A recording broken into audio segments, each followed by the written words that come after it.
அன்பர் இயேசுவின் நல்ல நாமத்தில் வாழ்த்துக்கள். குழம்பி இருக்கீங்களா பிரியமானவர்களே? கர்த்தர் இன்னைக்கு தெளிவான ஒரு வார்த்தையை உங்களோடு பேசுகிறார். எசேயா தீர்க்கதரிசியின் புத்தகம் 48வது அதிகாரம் 17வது வசனம்.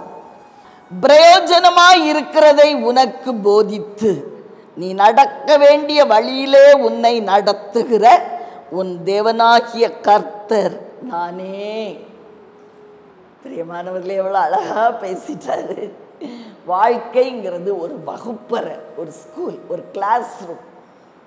அங்க டீச்சர் எப்படி இருக்காங்களோ அவங்களுடைய அந்த டேலண்ட், திறமையினால் மாணவர்கள் உருவாக்கப்படுவாங்க இல்லையா?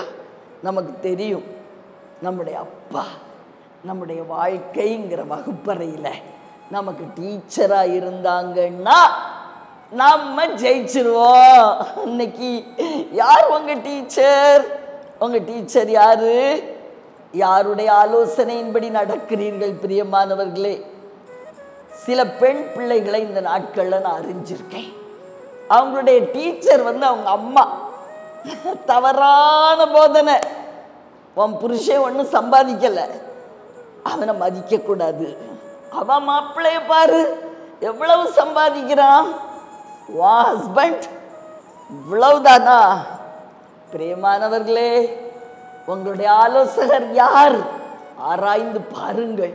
இன்னும் சில பிள்ளைகளுக்கு ஃப்ரெண்ட்ஸ், அவங்களுடைய போதனை மாமனார் மாமியார் கூடலாம் இருக்கவே கூடாது. அம்மே, கல்யாணம் ஆகி வலது காலம் தூக்கி உள்ள வச்ச உடனே மாமனார் மாமியாரும் மண்டைய போட்டுறணும்.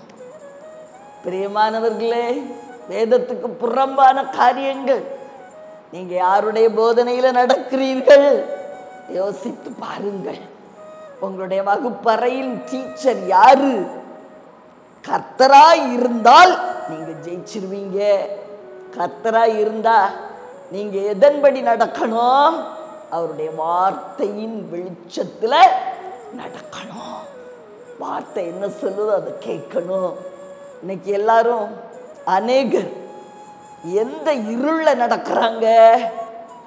அம்மாவோ ஃப்ரெண்டோ யாரோ ஒரு மனிதன், ஆவிக்குரிய மனுஷன் இல்லை, அப்படிப்பட்டவன் சொல்லுகிற ஒரு துர் ஆலோசனையில கட்டப்பட்டு கிடக்கிற பிள்ளைகளை நான் பார்த்து மனம் உடைந்திருக்கிறேன்.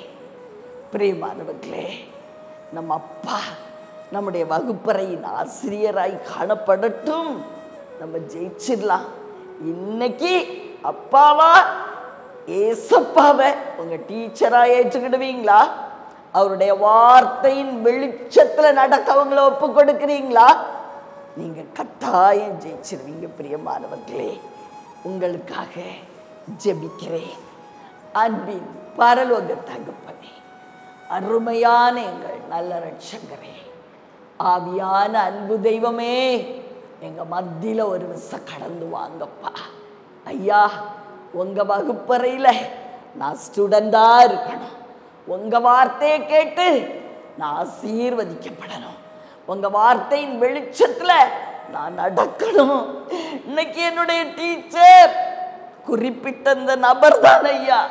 இந்த காரியத்திலிருந்து என்னை விடுதலையாக்கி என்னை ஆசீர்வதியும் ஒப்பு கொடுங்க. கர்த்தர் உங்களை தூக்கி எடுக்க உண்மை உள்ளவராயிருக்கிறார். இயேசுவின் நாமத்தில் பிதாவே, ஆமென்.